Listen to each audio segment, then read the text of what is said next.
a gente pode falar do problema da questão do foro privilegiado, exatamente o fato de que, tendo foro privilegiado, já sendo originário do Supremo Tribunal Federal, você não tem para quem fazer um recurso caso haja uma condenação ou, de alguma forma, quem queira fazer um recurso. E esse é o tema, então, que nós todos tivemos a oportunidade de ver na Folha de São Paulo de sábado, a defesa do professor Luiz Flávio Gomes em relação a esse tema. E é por isso que eu vou pedir, primeiramente, nesse caso, a opinião do professor Luiz Flávio em relação a isso. Como fazer com a questão do duplo grau de jurisdição? Isso. Aqui nós temos uma observação importante a fazer nesse ponto.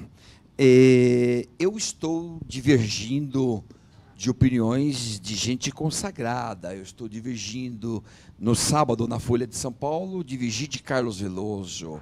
Eu divirjo de Marco Aurélio, que diz que os julgamentos da Corte Interamericana são só morais. Eu divirjo de Joaquim Barbosa, que diz que quem fala em recorrer para a Corte é porque nunca leu a Constituição brasileira. Eu divirjo, porque eu li a Constituição já várias vezes. Então, eu divirjo dele, não concordo com ele neste ponto, eu não concordo com ele. Em suma, aqui um problema, é uma questão profunda. É uma questão profunda. É a formação jurídica do brasileiro. É coisa séria. Porque nós temos 3 modelos de direito. Existe o modelo legalista, existe o modelo constitucionalista, existe o modelo internacionalista. O modelo legalista nasce com a Revolução Francesa. Nasce, portanto, nesse período histórico, sobretudo com os códigos napoleônicos. Nossos direitos estavam na lei. Sem lei, acabou, não tinha direito. Não se falava em Constituição. Depois da Segunda Guerra Mundial, se descobriu o seguinte, que com base na lei, os regimes autoritários e totalitários fazem tudo o que querem. Aprovam na lei, colocam as barbaridades na lei, como, por exemplo, o parágrafo 2º do Código Penal Alemão de 35, que dizia que crime é quem ofendia a sã consciência do povo alemão. Aí, com base na lei, você faz o diabo. Você poderia condenar, matar qualquer pessoa. Então, se descobre que a legalidade, este sistema jurídico, ele é frágil. Nós precisamos de um sistema constitucional. Então, inventa-se a Constituição como o sistema de garantia de todos nós. E aí, bota uma corte que interpreta a Constituição, fala em nome da Constituição, e depois aí começa a se descobrir que nem a Constituição é uma garantia total. Porque a Constituição também tem muito ovo de serpente. Você pega a Constituição brasileira, é uma Constituição que tem uma série de direitos, estabelece direitos, também estabelece lá coisas horríveis, como é preciso criar crimes hediondos, é preciso criar um regime jurídico diferente para crimes hediondos, etc. e tal. Então, isso tudo são ovos de serpente que estão dentro da própria Constituição. Então, nem sequer a Constituição traz lá as garantias. E, de vez em quando, a Constituição esquece de algumas garantias. Por exemplo, o do duplo grau de jurisdição, ou o direito de ser julgado 2 vezes. A Constituição esqueceu de prever expressamente. Implicitamente, eu acho que sim. Então, vem o sistema internacional, que faz o que o sistema internacional? Olha, aqui é o seguinte, tem os tratados aqui, o país é livre para aceitar ou não, mas se aceitar tem que cumprir. O jogo é esse, a brincadeira é essa. Olha, tem os tratados, você não é obrigado a firmar. Firmou, tem que aceitar. E o tratado, a Convenção Americana, que é o nosso tratado, vamos dizer assim, o tipo de uma Constituição interamericana, no artigo 8º 2H, prevê que todo réu no crime tem direito a 2 julgamentos. Está lá na Convenção Americana de Direitos Humanos. Eu escrevi sobre isso na minha obra, que foi citada por Celso de Mello no entendimento dele. Eu trazia o entendimento da Corte antigo, entendimento antigo de que réu julgado diretamente no tribunal não teria direito a duplo grau. É o que ainda consta do meu livro, mas o meu livro tem a última edição de 2009. Porém, em finalzinho de 2009, começo de 2010, a Corte firmou um entendimento contrário ao que antes se admitia, ao menos doutrinariamente, dizendo, não interessa se é foro privilegiado, não interessa se ele é julgado em primeira instância ou em última instância, todos os réus no crime têm direito de 2 julgamentos. E mandou Venezuela, o caso concreto é Venezuela, mais especificamente o caso, então, é o Barreto Leiva, mandou Venezuela julgar Barreto Leiva pela 2ª vez. Ou seja, não vale nada enquanto não julgado pela 2ª vez. Vale do ponto de vista de decisão definitiva. E é isso que eu penso que vai acontecer no caso Mensalão. Os réus vão para a Comissão Interamericana, é jurisprudência da Corte nesse sentido, de 2010 para cá. Logo, eles vão ganhar o direito de 2 graus, como já foram julgados na cúpula máxima, no órgão máximo. O que resta? O próprio Supremo julgar pela segunda vez. Se eu fosse advogado, eu lutaria por este direito que está reconhecido pela jurisprudência da Corte Interamericana. Eu, como advogado, lutaria por isto. E aí eu não teria essa posição. E, de qualquer maneira, o ensino jurídico do Brasil precisa fazer uma remodelagem completa. De um modo geral, tem exceções honrosas, claro, no país, mas, de um modo geral, precisa mudar a nossa cultura jurídica completamente, sair do modelo legalista para o constitucionalista, do constitucionalista para o internacionalista. Tem cortes por aí, o Brasil era livre para não admitir nada disso. Admitiu, acabou. Tem que cumprir. Agora tem que cumprir. Tem que cumprir. Vamos lá. Eu também entendo que a legalidade estrita ela está morta, né? A partir do momento em que Hans Kelsen estruturou a questão do positivismo jurídico, a pirâmide jurídica, a hierarquia das normas, até hoje isso está um pouco relativizado, como eu vou apresentar aqui agora. Essa visão constitucional do direito ela é muito importante, porque o próprio Supremo Tribunal Federal, no recurso extraordinário 466343, ele afirmou, por maioria, que os tratados internacionais que versem sobre direitos humanos, ele possui supralegalidade. O que é isso? Ele vale mais do que o Código de Processo Penal que nós temos, por exemplo, que tem força de lei ordinária. Então, quando o artigo 8º, número 2, letra H, diz que todos têm direito ao duplo grau de jurisdição, é um dispositivo com força normativa, ratificado pelo Brasil desde 92 e que, portanto, deve, de forma imperativa, prevalecer nesse caso. Isso para ter uma visão menos garantista possível, porque há uma visão mais garantista do que essa, que prevalece nos doutrinadores que enxergam o direito penal constitucional, que enxergam no artigo 5º, parágrafo 2º, um status de norma constitucional para qualquer tratado que verse sobre direitos humanos. Então, desde 1988, nós já temos essa visão do parágrafo 2º do artigo 5º. Isso é frequentemente debatido no meio acadêmico. E essa força constitucional do Pacto de São José da Costa Rica, ou, na pior das hipóteses, supralegal, afirmado pelo próprio STF, no recurso extraordinário 466343, por si só, já é argumento suficiente para que isso seja levado à Comissão Interamericana de Direitos Humanos, posteriormente à Corte Interamericana de Direitos Humanos, e seja exarada uma decisão pela Corte que esperamos seja cumprida posteriormente pelo Brasil. Enfim, é muito importante lembrar, como fizeram o professor Luiz Flávio e o professor Ivan, porque muito tem sido dito sobre um recurso às instâncias internacionais, que o caminho comissão e corte. A comissão é quem tem legitimidade para propor uma ação à corte, ouvindo uma reclamação de um nacional, no caso de um brasileiro, e eu acho que, sem dúvida, as pessoas que foram condenadas nessa situação deverão recorrer à comissão, inclusive porque, se a comissão escolher levar um caso dessa natureza à corte, não será a primeira vez, como o professor Luiz Flávio bem lembrou, que ela escolhe levar à Corte Interamericana de Direitos Humanos um caso, porque também Barreto Leiva era o caso de um alto funcionário político da Venezuela, né? Se não me engano, era uma pessoa de altíssima hierarquia no Ministério da Fazenda. Não será, portanto, o primeiro caso em que a Corte julgará, por iniciativa da Comissão Interamericana, um caso de uma alta autoridade política. Neste caso, enfim, houve muita, o professor Luiz Flávio mencionou, manifestações de membros do Supremo Tribunal Federal, de ministros, criticando a alegação de que a decisão do STF poderia ser objeto de questionamento na Corte, mas, enfim, de fato ela pode. O que é um problema ainda por se resolver, porque a hierarquia aí é uma hierarquia que, do ponto de vista funcional, é imperfeita, como é que o STF reagiria a uma eventual decisão da Corte que que reputasse que este julgamento feriu a garantia ao duplo grau de jurisdição, né?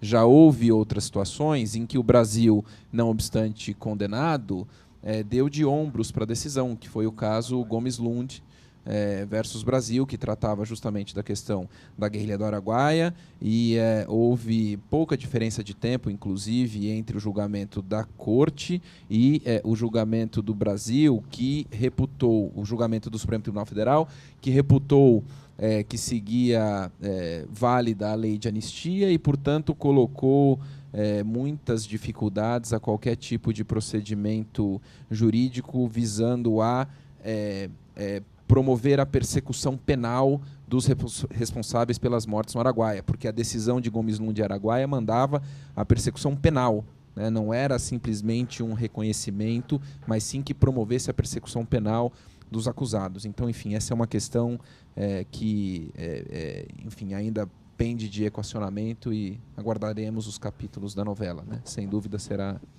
Isso é que as palavras são sempre, nos enganam sempre. Quando o ministro do Supremo diz a Corte não manda no Supremo, é verdade, a Corte não manda no Supremo. E a Corte jamais condena o Supremo. E a Corte jamais ela revisa a decisão do Supremo.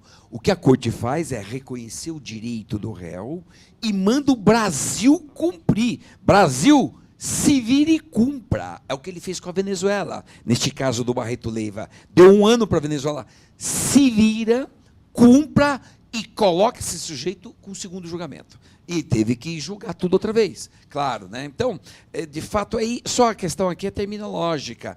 Mas todas aquelas pessoas que têm uma formação jurídica antiga, do legalismo, chegou o momento de rever tudo. O direito mudou completamente, estamos em outro mundo. Pega aqui o próprio artigo, o título, por exemplo, do meu eminente amigo, eu adoro o Carlos Veloso, tenho um respeito enorme por ele, né? Mas veja, o título dele, do artigo dele na Folha de São Paulo, sábado: a Constituição não se subordina a tratados. Como não? Como não? E o parágrafo 2º do artigo 5º, que abre todos os direitos dos tratados. O parágrafo 2º coloca todos os direitos dos tratados ao lado da Constituição. E quem manda? Quem manda é o direito mais favorável ao réu, por força do princípio pro homine. Então, claro que o tratado pode, em alguns momentos, passar pela Constituição. E ele diz, a Constituição não manda nos tratados. Legal, então tá bom. Prisão civil de depositário infiel. A lei brasileira diz que pode. A Constituição brasileira diz que pode. E o Supremo disse, aqui a Constituição não vale, o que vale é o Tratado Internacional que proíbe prisão civil de depositário infiel. Então o próprio Supremo já julgou esse caso, dando relevância para um tratado sobre a Constituição brasileira. Então já está julgado. Então o nosso eminente amigo e grande jurista e grande magistrado, que é o Carlos Veloso, a Constituição não se subordina a tratados. Como não? E a súmula vinculante 25 do Supremo, que disse o contrário do que ele escreve. Então é uma formação jurídica que foi relevante no seu tempo, mas atualmente não tem mais sentido, tá? Mas só para mostrar um exemplo. Só uma observação nesse sentido. Neste caso, se a gente for pegar o Barreto Leiva, não precisaria nem submeter a Constituição a um tratado, bastaria submeter o regimento do Supremo.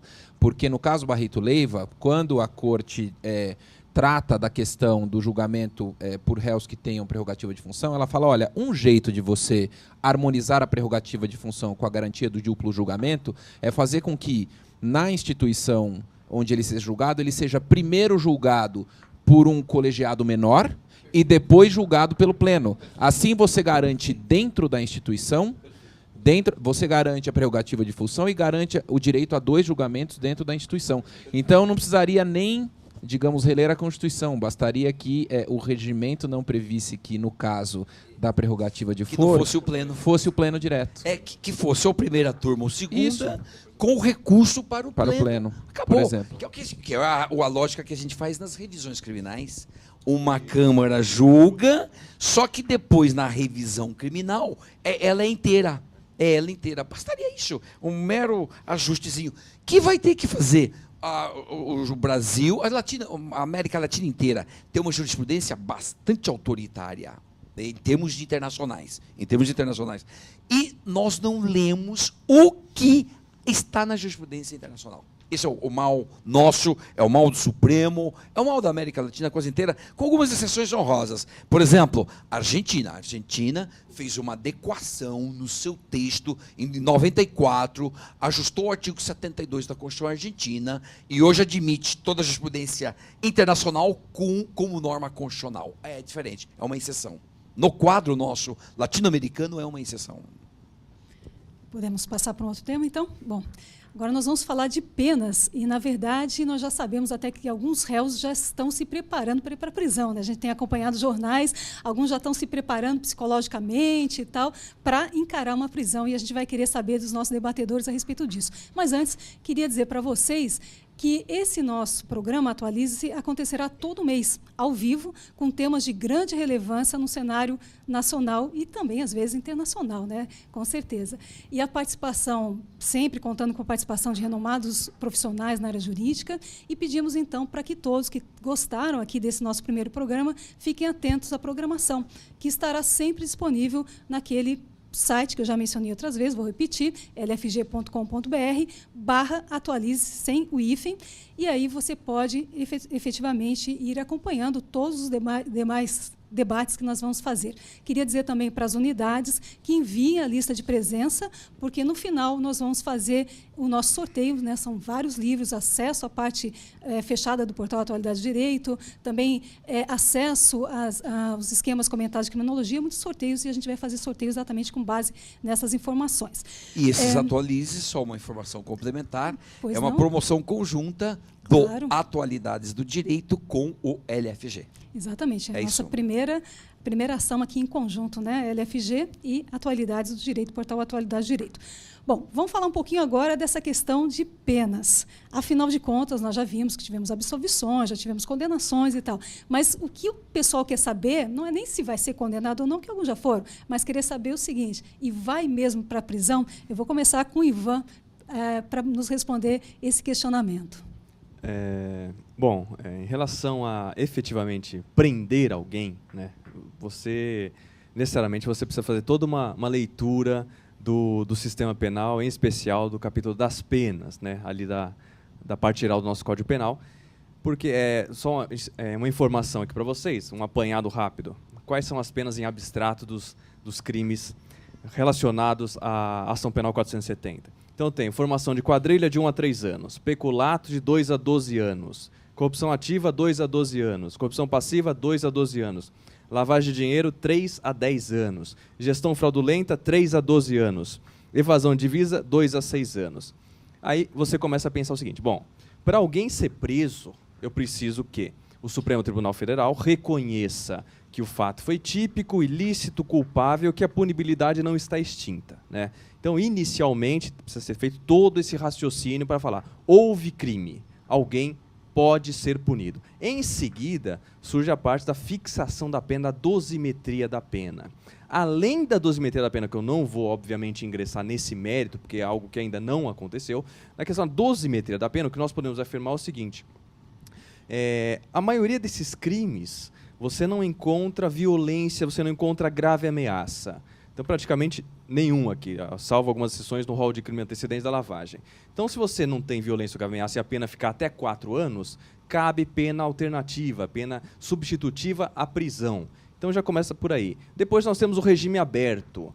Depois nós temos suspensão condicional da pena. Então, há vários institutos penais que, em regra, não levam ninguém ao cárcere.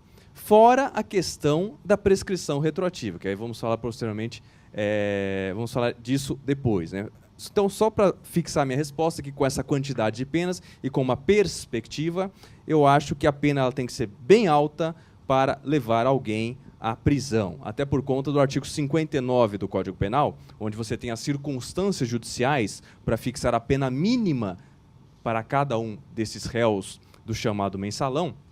Aí você tem comportamento da vítima, você tem conduta do agente, consequência da infração, culpabilidade, antecedentes. Há uma série, 8 circunstâncias judiciais que, analisando friamente o caso concreto e essas pessoas que estão sendo julgadas, eu entendo que o deve prevalecer, agora estou tentando fazer um exercício aqui de futurologia, deve prevalecer uma pena não muito acima do mínimo, salvo se surgir uma fundamentação que eu não estou esperando, né? Então, eu vou terminar aqui a minha resposta sobre as penas que envolvem a ação penal 470, encontrando aqui uma questão de... Eu não vejo com bons olhos a questão da carcerização de todos os réus. Eu não acho que vá haver uma prisionização em massa, e isso pode até frustrar a expectativa de algumas pessoas. Está de Tudo acordo? bem? Professor Luiz Flávio, professor Rafael, estão de acordo? É só expectativa, né, gente? A gente está aqui fazendo especulando. um exercício, Exercícios, especulando. né? Porque sabe-se lá exatamente o que vai A acontecer. fundamentação Né? pode É mudar. difícil, né? Porque se existe um campo no âmbito criminal, nós que lidamos, que somos professores da área, é exatamente a dosimetria da pena. Isso é muito discricionário, é muito aberto. São penas enormemente distantes uma da outra. Aí nós temos pena de 3 a 12 anos. O mínimo e o máximo há uma... Muito longe. distâncias, E esse distanciamento todo é o juiz que preenche isso de acordo com as suas pré-compreensões, né? Então, o que eu diria, no que toca à pena, aí entra muita política. Agora entra a política, que uma coisa é condenar por causa das provas, outra coisa é dosar uma pena de 3 a 12 anos, que você tem total discricionariedade, praticamente. Tá? Então, aí entra política, claro, não só política. Por exemplo, Marcos Valério, dá para prognosticar que Marcos Valério vai ter regime fechado, porque ele foi condenado em inúmeros crimes. Inúmeros crimes. Então, para ele, sim, vai. Mas vou colocar concretamente o bode expiatório máximo, o bodão máximo, que é o Zé Dirceu. Zé Dirceu é o bodão máximo, porque nele nós estamos purificando todos os nossos pecados, nossos crimes, tudo que a gente fez de errado na vida, agora nesse bode expiatório está purificado. Agora, ele é culpado, então cuidado, não é bode expiatório de que ele seja inocente. As provas falaram que ele é culpado. Pelo menos as conclusões dos ministros disseram que ele é culpado. E ele vai ter que ser condenado a uma pena. Qual pena? Aí entra a política. Por quê? Eu posso mandar o Zé Dirceu para a cadeia ou não. Pelos crimes que ele responde, pela margem que me dá a lei. Né? Então, se vocês querem que eu faça aqui um prognóstico, qual vai ser a pena final? Impossível saber. Mas dá para prognosticar uma coisa. A briga de Joaquim Barbosa com Lewandowski, na hora da pena do Zé Dirceu, vai ser uma loucura, uma loucura. Mais uma observação aqui, Ivan. Você está com penas aí várias, de 2 anos no mínimo. Acontece que esses crimes aconteceram em 2003, 2002, quando a pena era de 1 ano. De 1 a 8, Agora vários vem a crimes aí. prescrição retroativa. De 1 a 8, então, pena de 1 ano. Então, menos de 1 prescreve em 2, de 1 a 2 prescreve em 4. Então, o ministro, na hora da pena, é assim, se eu coloco 1, já prescreveu. Se eu coloco 2, já prescreveu. Ele tá fazendo um ato político. Essa é a margem política que ele vai ter, que não é jurídico. Por quê? Bom, se eu trabalho com as 8 circunstâncias do 59, eu posso colocar 1, 2, 5, 10, depende, eu posso colocar o que eu quiser, entendeu? Então, vai haver umas divergências brutais. Joaquim Barbosa tende a colocar penas altíssimas para não dar nenhuma prescrição, ele não vai deixar. Outros magistrados, talvez vai pelo que ele entende justo, equilibrado, vai prescrever alguma coisa, prescreve o outro fica aqui, e tudo e tal. Então, chutometria, regime semiaberto para Zé Dirceu. Eu não creio que Zé Dirceu vai para regime fechado, acho difícil mandar ir para fechado. Marcos Valério seria fechado pela quantidade de crimes. De um modo geral, vai dar regime semiaberto aqui, semiaberto, de um modo geral. É o que eu imagino. Uma observação. Tem algo sobre a dosimetria das penas que eu acho que vai ser absolutamente determinante para o resultado final do julgamento, que não está claro como acontecerá, que é a de saber se, nos casos em que houve vereditos de absolvição, os ministros que absolveram, votos de absolvição, os ministros que votaram pela absolvição poderão dosar a pena. Pelo que a gente acompanha de bastidores que saem na imprensa, neste momento os ministros estão muito divididos quanto a isso. Eu li, se eu não me engano, acho que foi no painel da Folha de São Paulo, uma informação de que um dos ministros que votou pela absolvição entendia que ele não deveria votar a pena, porque na cabeça, e na verdade diversos ministros se manifestaram para a imprensa nesse sentido, o ministro vota 2 vezes, preliminar e mérito. O julgamento de mérito, se você condena, é o julgamento que envolve também a dosimetria. Se você absolve, você esgota a sua manifestação de mérito na absolvição, no entender de alguns ministros. Porque, veja, pensando na situação do sujeito que entendeu que o crime não existiu ou que o fato não constitui crime, como é que eu vou dizer qual é a pena que eu julgo necessária e suficiente para reprovar e prevenir um crime que não houve? Né? Qual é o problema, assim? Qual é o prognóstico que se permite desenhar? Se as pessoas que votaram pela absolvição não votarem a pena, só permanecerão com a palavra para a dosimetria aqueles que, em princípio, adotaram durante o julgamento posições mais duras contra os réus. E isso vai fazer com que, num exercício de futurologia, as penas possam, talvez, se afastar um pouco do mínimo como... não só o professor Ivan espera, mas como eu diria que é a regra na cultura jurisdicional penal brasileira. Né? Existem algumas propostas de pessoas que querem eliminar a pena mínima. Né? Muitos países não têm pena mínima. Canadá, por exemplo, não tem pena mínima. A gente, na nossa cabeça, se tirar a pena mínima é como você sair na rua sem roupa. Né? Você vai falando, tem alguma coisa faltando, o que eu faço agora? Né? A mulher sair sem bolsa, né? Melhor, isso, a mulher sair sem bolsa, melhor. Menos...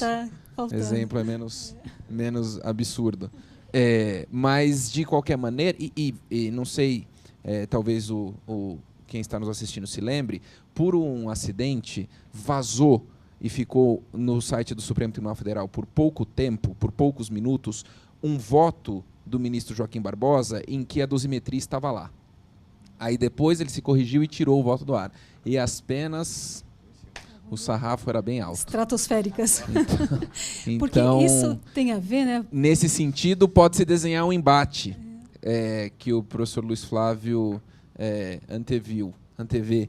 Mas se, enfim, esses ministros que votaram pela opção não votarem, se só sobrarem os ministros que, em alguns casos, né, no caso do Zé Dirceu, por exemplo, né, que acompanharam o relator, talvez os prognósticos não sejam os melhores para quem está aguardando a pena que terá que cumprir.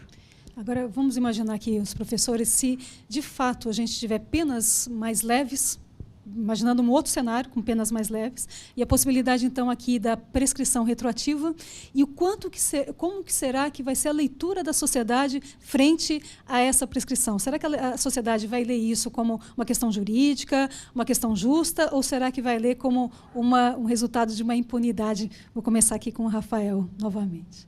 Eu acho que, sem dúvida, não será bem recebido. Né? Porque... Nós, professores, não vamos conseguir convencer de que é uma questão jurídica. Porque, no fundo, toda a lógica da prescrição pressupõe que você entenda teoria da pena. E se você não entende qual é o papel dogmático da pena... E da prescrição também? Exatamente, que é ligada ao papel, à função da prescrição...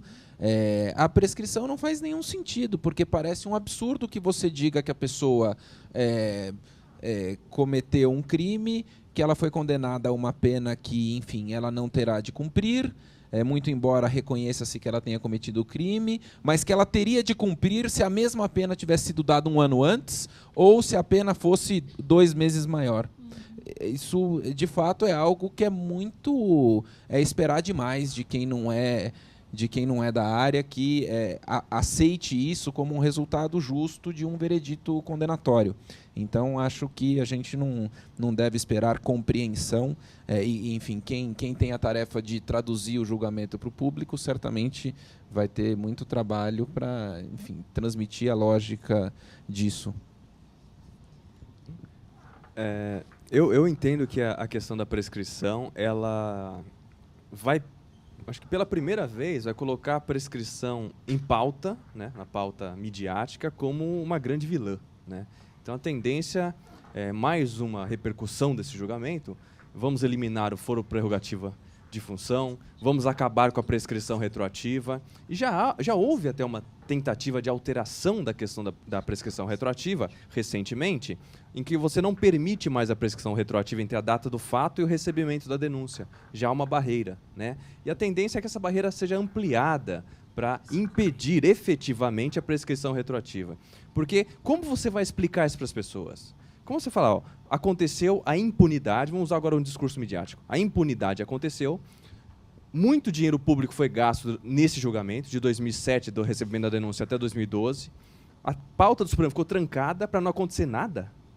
Quem é o culpado por isso? E aí vão começar a procurar culpados. E aí vão descobrir o seguinte, se o ministro tivesse fixado a pena um ano maior, nada disso teria acontecido. E aí o herói nacional vira um vilão? Então a gente tem que pensar nisso, né? Porque a responsabilidade vai cair em quem causou a prescrição. E quem causa a prescrição é o Supremo, porque ele vai fixar a pena. Esse discurso de que há um sistema de penas pré-determinado, e isso acontece todos os dias no Brasil, a prescrição retroativa, a punibilidade efetivamente é extinta, a prescrição existe para que o Estado não fique com a espada da justiça na cabeça do sujeito 20 anos. Enfim, há todo um discurso ideológico, filosófico, que para nós juristas soa muito bem, mas que para a população vai ser lido de forma muito simples. Prescrição retroativa é igual impunidade. Quem causou a impunidade vai ser uma caça às bruxas, é a minha opinião. Qualquer prescrição que se reconheça nesse caso vai ser mais ou menos como um juiz apitar um pênalti aos 48 minutos contra o teu time, o jogo estava empatado, contra o teu time você perde o jogo, né? Vai todo mundo dizer, juiz ladrão. A impressão vai ser essa. Não, todo mundo diria para o juiz de futebol, juiz ladrão, roubou um pênalti. O time adversário, pênalti. né? O time, quem vai perder? Quem vai perder? Quem vai perder? A mídia diria, não, essa aqui é coisa típica, não pode. Então ninguém vai entender, não. A mídia, inclusive eu acho até que a mídia não vai deixar. Vai ficar claro, vocês vão ver, nós vamos ver, que a mídia vai começar a se posicionar em penas daqui a pouco, ainda não entrou no tema porque está fora do momento, mas a mídia não vai deixar, ela não, simplesmente, ela vai dizer que é um absurdo ter prescrição, bababá, vai por aí afora. E, sobretudo, se no final se conclui que seria a lógica, que quem absolveu não pode votar a pena, aí a tendência de penas mais altas. A tendência de penas mais altas. Então, é isso que vai dar, mas, de qualquer maneira, aí está um ato político na mão do ministro, é ato puramente político, pode-se dizer, porque as margens jurídicas são tão amplas que me permite colocar toda a minha pré-compreensão, meu pré-juízo, meu pré-conceito, me permite tudo numa sentença na hora da dosimetria, vai me permitir tudo, pelos institutos que existem, que você pode flexibilizar, tudo cabe. Então, é um ato político, e como um ato político, cada qual é responsável por que faz politicamente. Agora, e o empate? Já tem vários casos de 5-5. Vários casos de 5-5. Como é que nós vamos trabalhar o empate? Que é um desdobramento aqui agora desse tema. A professora Alice, como coordenadora dos debates, ainda nem sequer colocou, mas certamente está na linha lógica, né? O que fazer com o empate? Posso? Eu faço a pergunta aí para vocês. A minha opinião é bastante... Enfim, eu tenho uma opinião muito firme nesse sentido. Quando a gente pensa, existem aqui duas regras gerais em conflito, digamos assim. Uma é uma regra geral do regimento do Supremo Tribunal Federal, segundo o qual todo caso de empate contará com o voto de qualidade do presidente. O regimento faz a exceção a habeas corpus, o regimento faz exceção a revisão criminal, salvo engano, mas não fala de ação penal originária.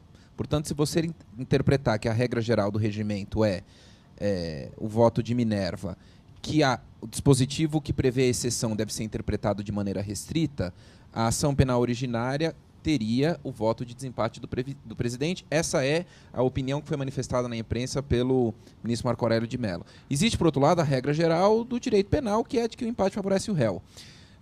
Na minha opinião, que foi aqui, já se manifestou publicamente em sua defesa o ministro Lewandowski. Na minha opinião, eu acho que o ministro Lewandowski tem razão nesse caso, pelo seguinte motivo. O sentido da regra geral do direito penal é o de que você não submete alguém a uma pena criminal em uma situação em que haja dúvida sobre a sua responsabilidade. Se 5 ministros entenderam que ele é culpado e 5 ministros entenderam que ele é inocente, a situação de dúvida está configurada e o tamanho da dúvida não se altera pelo fato de o voto de uma pessoa eventualmente contar como 2. A dúvida é a mesma. A dúvida é a mesma. E aí a gente pode começar a ver como a existência do voto de Minerva, nesse caso, faz a condenação de uma pessoa depender de uma absoluta contingência. Porque hoje ocupa a presidência do Supremo, por uma regra consuetudinária da antiguidade dos ministros, alguém que tem se alinhado mais com um relator. E se o presidente do Supremo, se lá atrás o Lula tivesse invertido a ordem das nomeações, das indicações, e o presidente do Supremo hoje fosse, por exemplo, o Lewandowski? Então, os mesmos fatos, os mesmos julgadores, as mesmas provas, os mesmos vereditos, o mesmo 5-5 levaria pelo voto de Minerva a absolvição, né? E me causa muito desconforto a ideia de que você possa determinar o status de culpado ou inocente de alguém, no fundo, por uma contingência sobre a ordem de indicação dos ministros, né? Então, na minha opinião, faz mais sentido que a gente adote a regra geral de que a dúvida está configurada. As 5 pessoas capazes, inteligentes, bem-intencionadas, que leram os autos, que estão debatendo isso há 6 meses, que entenderam que eles são inocentes, em alguns dos réus. E as 5 pessoas que entenderam que eles são culpados. O fato de, contingencialmente, o voto de uma delas valer por 2, por uma regra geral que, na minha opinião, parece muito pouco aplicável ao direito penal, não diminui o grau de incerteza de maneira a autorizar uma condenação neste caso. Seria a minha opinião. Nessa questão do empate, além dessas 2 hipóteses previstas pelo Rafael, eu também vislumbro a questão da ação penal originária 480. Nessa ação penal, nós tivemos o mesmo problema, houve um empate, e o relator Gilmar Mendes, na época, ele disse, vamos aguardar a nomeação do novo ministro. Ele vai proferir o voto decisivo para solucionar esse impasse, que foi justamente, eles aguardaram a sabatina e a nomeação do ministro Dias Toffoli. A partir do momento que ele começou a exercer a sua função de ministro da STF, 3 meses depois ele foi e proferiu o voto dele, desempatando a questão. Então, eu acho esse precedente que ele pode ser utilizado nesse caso, ou você espera o ministro Teori Albino Zavascki, né, ser empossado e começar a exercer as suas funções, e aí sim, apenas os empates seriam colocados sob o exercício jurisdicional do ministro Teori.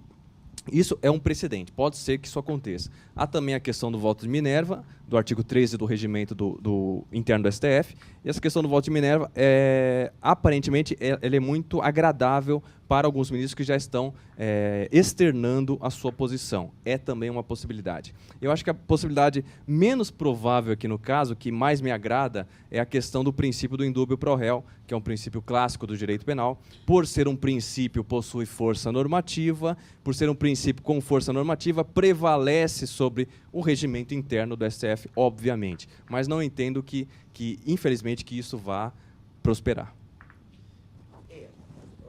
Ok. Acho que existe mesmo esse precedente. Nesse caso, aguardando o novo ministro, é uma possibilidade. E, de qualquer maneira, tem desdobramentos, porque vem o Teori, mas como tem 5 votos, tem revisão criminal. Réu condenado no Supremo, que consegue 4 votos, no sentido absolutório, ele tem direito a uma revisão criminal. Portanto, nós vamos aí ter que admitir que vai ser julgado novamente. Quem teve 4 votos vai ser julgado novamente. Caso do deputado João Paulo, um deles, agora José Borba, o outro que também teve empate, e etc. Agora, um pouco esquisito vai ser imaginar o seguinte, vai ser imaginar que o ministro Theory venha apenas para fixar a pena. É muito esquisito. Porque se quem absolveu não pode falar de pena, quem chegar depois também tem que ficar quieto. Como é que ele vai falar de pena? Se ele não fixou um juízo de culpabilidade, né? Então vai ter problemas aí também para admitir esse voto do Theory. Eu acho que o melhor é declarar absolvido, na linha do Rafael, porque habeas corpus assim, revisão é assim, e uma ação originária, ela tem totais características idênticas a um habeas corpus. É pro réu. Exatamente. Eu vejo que quantos temas que a gente está colocando aqui, quantas novidades, quantas coisas interessantes, mas vamos continuar ainda os temas jurídicos. Antes disso, eu só queria passar mais um recadinho para vocês. Na verdade, lembrando, né, que nós temos um site, que é o site www.lfg.com.br/atualize-se tudo junto, e aqueles, então, que fizerem cadastro nesse site, fizerem o cadastro nesse site, ao final do cadastro vai gerar um cupom de desconto. E esse cupom de desconto você pode utilizar para qualquer curso da rede LFG, seja um curso preparatório para concurso, seja um curso de pós-graduação, e principalmente eu queria chamar a atenção aqui para um curso que tem as inscrições que vão se encerrar no dia 22 de outubro, que é o curso intensivo modular para aqueles que estão se preparando para a prova da OAB, né? Então, lembrando exatamente isso, você vai lá, faz o cadastro, gera um cupom de desconto, você imprime esse cupom de desconto, leva em qualquer unidade LFG, e aí você tem 20% de desconto em qualquer curso da rede LFG, sendo que esse desconto ele tem uma data marcada e ele vai somente até o dia 21 agora de outubro, né? Então, vamos aproveitar bastante o desconto. Bom, agora um tema que eu acho um tema também bastante interessante que eu queria colocar aqui para os nossos debatedores. A questão agora é a seguinte, vamos imaginar, no mensalão nós tivemos compra de deputados, de senadores, e nós tivemos aqui, então, leis que foram aprovadas por esses deputados e senadores que, vamos imaginar que eles forem condenados nesse processo do mensalão. E agora, né, como é que a gente fica com essas leis aprovadas no Congresso, no Senado, tal, em relação à participação dessas pessoas? Fica tudo certo? Fica tudo tranquilo? Vamos fazer de conta que nada aconteceu? E é um outro tema bastante polêmico. Vou pedir aqui para o professor Luiz Flávio dar início a essa discussão. Eu não acho, não vai anular nada. Nós temos esse tipo de vício na hora da votação, já aconteceu em outras ocasiões. O ministro Jobim confessou publicamente que ele escreveu vários artigos da Constituição. E ninguém vai anular a Constituição, não vejo clima para isso, né? E, ademais, teria que fazer um juízo, que é o seguinte, digamos que houve deputados comprados e eles votaram em tal sentido. Tem que fazer o cálculo. Qual foi a diferença na votação? Porque se os votos deles não alterar o resultado, não tem o que mudar, né? Então, acho que não vai afetar nada, as leis que eles aprovaram vão continuar aí vigentes, não penso que vai ter reflexos a esse ponto, não penso não. Só o que não pode, aí sim é bem aberrante, o Supremo já julgou isso, sair no Diário Oficial coisas que os parlamentares nem sequer discutiram.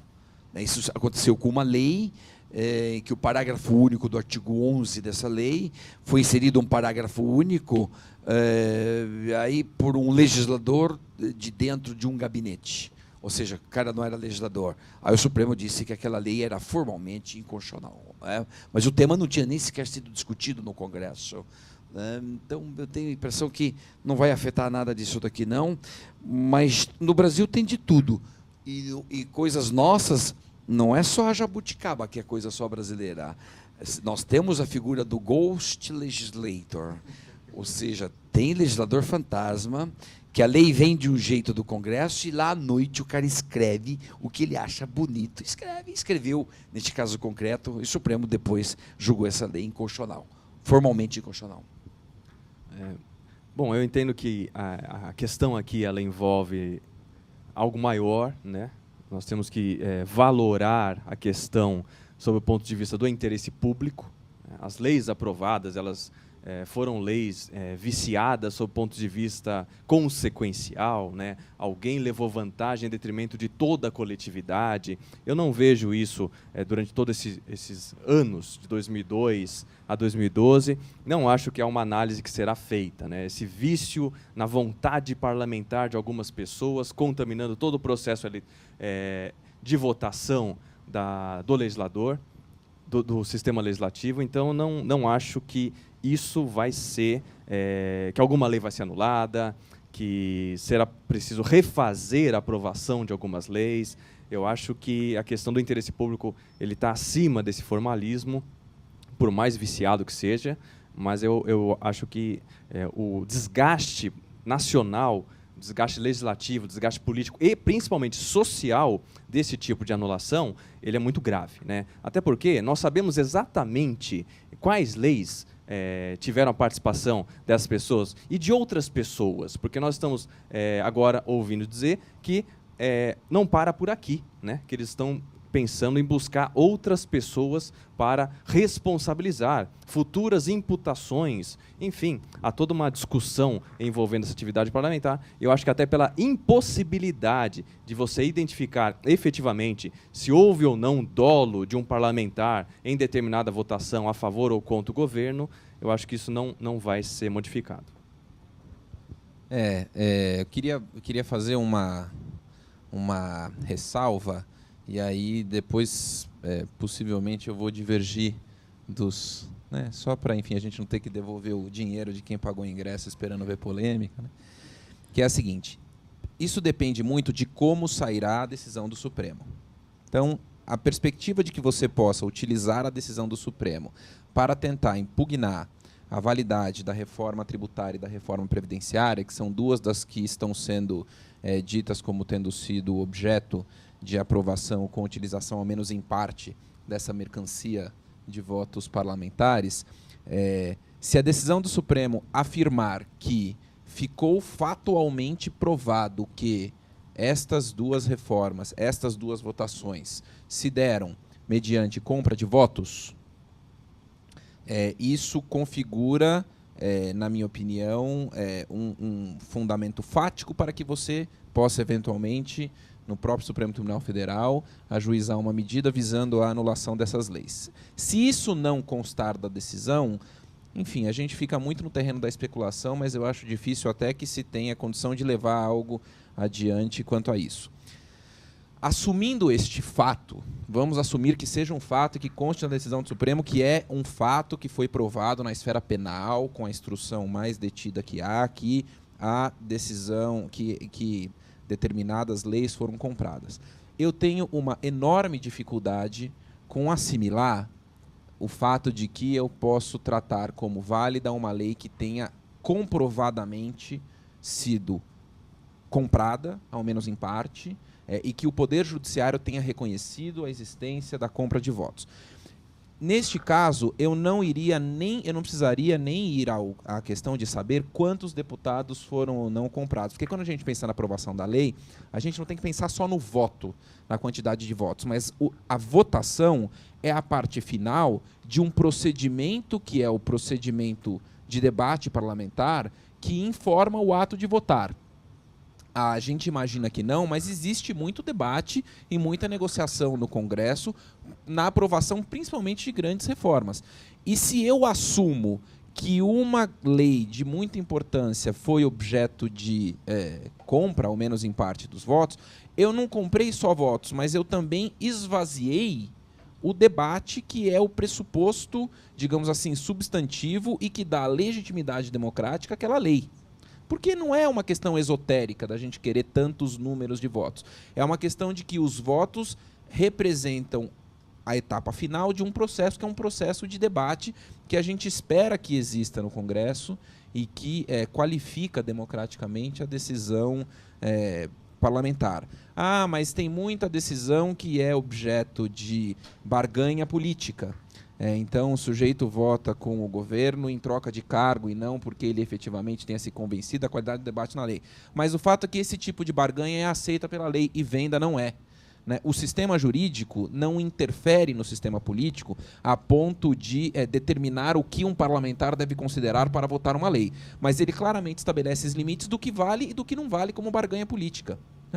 E isso, a observância desses limites é o que, de certa forma, confere um certo respaldo de legitimidade para a decisão do legislativo de aprovar esta ou aquela lei. Então, falando em termos kantianos, né, qual é a norma que você desobedeceu? Qual é o imperativo que foi desobedecido? É um imperativo categórico. O direito não se compra.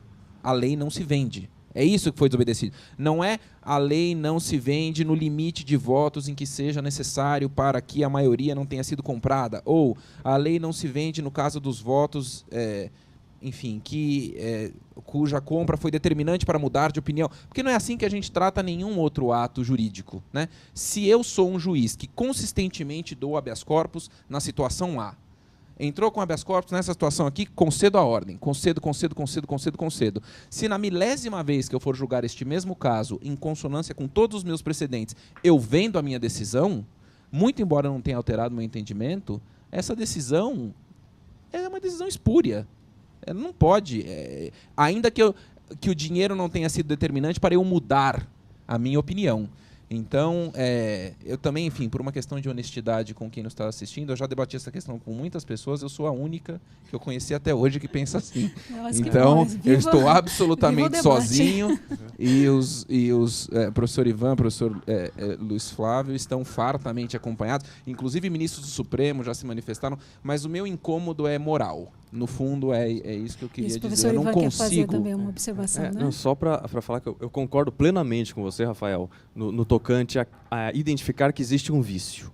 Né? O que eu trabalho não na inexistência de uma mácula legislativa, eu trabalho num plano posterior, no plano da convalidação. Né? Por força do interesse público, da coletividade, não devemos abrir essa caixa de Pandora, né?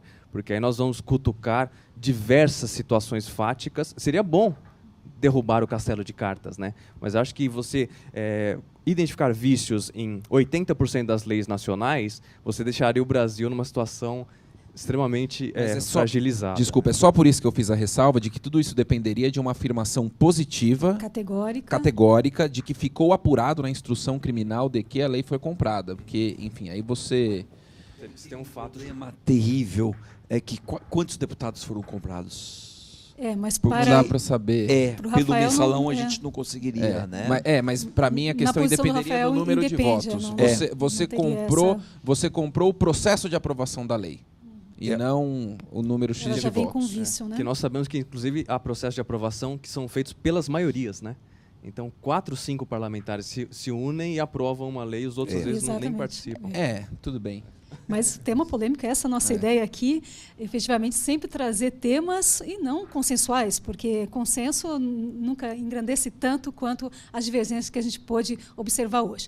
Mas vamos fazer uma parte boa agora também, toda até agora foi muito bom, com certeza, mas a gente vai continuar trabalhando nas partes boas e vamos fazer o sorteio. Temos muita coisa para sortear hoje, foi todo um sorteio aqui preparado pela equipe de produção, por meio da lista de presença que foi enviada pelas unidades. Então, o pessoal aí já se aligerou, dei várias vezes recadinho dizendo mandem a lista de presença aí, né, falando para as unidades, e dos que mandaram, das pessoas que assistiram, nós vamos então agora anunciar os ganhadores. Então, nós começamos aqui com o livro, que é esse aqui, ó. Saberes Jurisprudenciais, ano de 2012, é o primeiro, teremos outros tantos aqui também para lançar ainda, talvez esse ano. E esse livro aqui, então, quem nós tivemos de ganhadora foi Alessandra Caparrós, aqui da unidade Bela Sintra. Então, que bom que o pessoal não tem que mandar pelo correio. Então, a Alessandra depois pega aqui com a gente, tá bem? Depois nós temos também o sorteio. O segundo que a gente vai sortear é um livro que é exatamente do professor Ivan, junto com o professor Rogério Sanches Cunha, né, 2 professores aqui aqui nosso. Processo Penal 1, da coleção Saberes do Direito, e aqui, então, nós tivemos como ganhadora, sorteada, foi exatamente, cadê o nome? O Leonardo Amaral Loredo. Então, Leonardo Amaral Loredo, que é da unidade de Varginha. Esse aqui o pessoal vai ter que gastar um pouquinho com o SEDEX, mas não tem problema. Temos ainda o sorteio de mais um livro, agora de Sociologia do Direito, de autoria do nosso professor Ricardo Maurício Freire Soares, aqui, e esse foi para mais longe ainda. Foi lá para Maranhão, a unidade Caruaru. Quem foi a vencedora foi Carla de Oliveira. Então, Carla de Oliveira, também nós vamos encaminhar esse livro para você.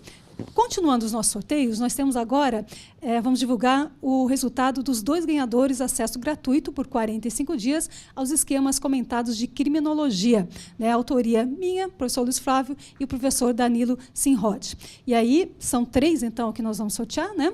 Nós temos aqui o Antônio Soares Ferreira, de Araguaiana, bem longe, né, o Araguaiana, lá na unidade Centro Aracaju.